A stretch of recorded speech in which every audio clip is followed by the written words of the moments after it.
साथियों नमस्कार। पंचांग देखना सीखे तथा ज्योतिष बने चैनल में आप लोगों का हार्दिक स्वागत करता हूं। आज का जो विषय है वह बहुत ही महत्वपूर्ण है। हम लोग पिछले वीडियो में देख चुके हैं कि ज्योतिष का काल वर्गीकरण किस प्रकार हुआ, उसको जानने की क्या आवश्यकता है।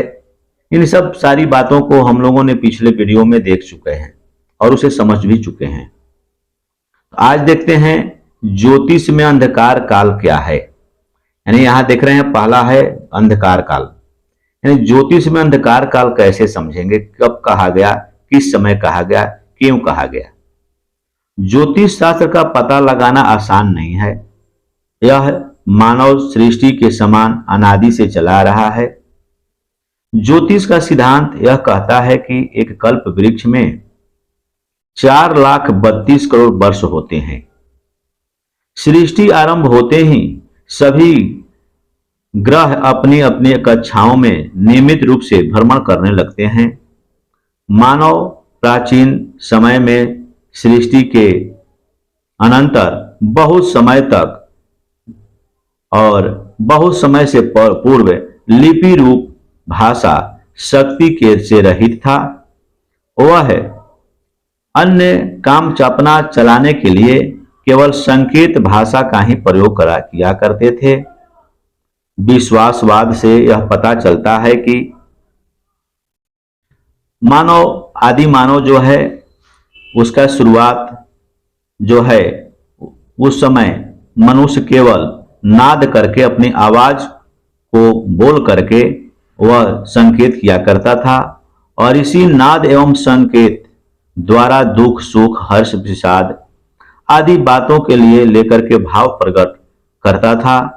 वह अनुभव एवं अपने मन की बातों को एक दूसरे से शेयर करने के लिए अनुमान में परस्पर एक दूसरे की सहायता कर मानव जाति को विकसित एवं परंपरा कायम किया।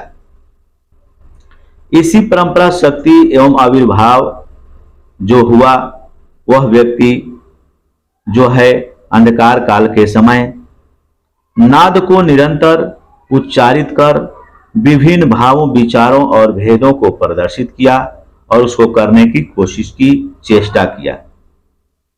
मानव के ज्ञान के उदय के साथ ही साथ नाद शक्ति की भी वृद्धि होने लगी और वह धीरे धीरे भावों के रूप में इंगित चेष्टा और आदि आदि बातें व्यक्त कर नाद का आरंभ किया। इसी बीच में अनुकरण करने की क्षमता भी उसको प्राप्त हो गई।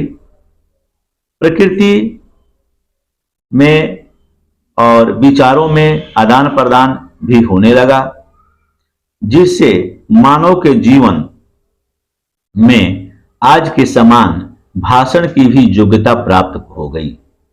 धीरे धीरे समय तो बीता, लेकिन धीरे धीरे विकास भी होते चला गया।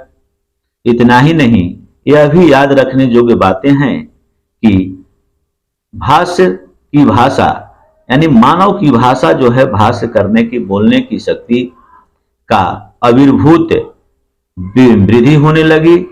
इस लिपि की भाषा से उन्हें बहुत लाभ प्राप्त हुआ। इस लिपि की भाषा से अपने प्राचीन मानव जो थे हमारे अज्ञात थे, उन्हें ज्ञान प्राप्त नहीं था कि किस प्रकार हमें भाषा का प्रयोग करना है। इस समय मानव को उनको सारे कार्य मौखिक रूप से ही चला करते थे। उसी समय को ज्योतिष में अंधकार का जो कहा गया है, अंधकार काल का समय कहा गया है। साथियों वीडियो अच्छा लगे तो लाइक शेयर तथा सब्सक्राइब करेंगे। धन्यवाद।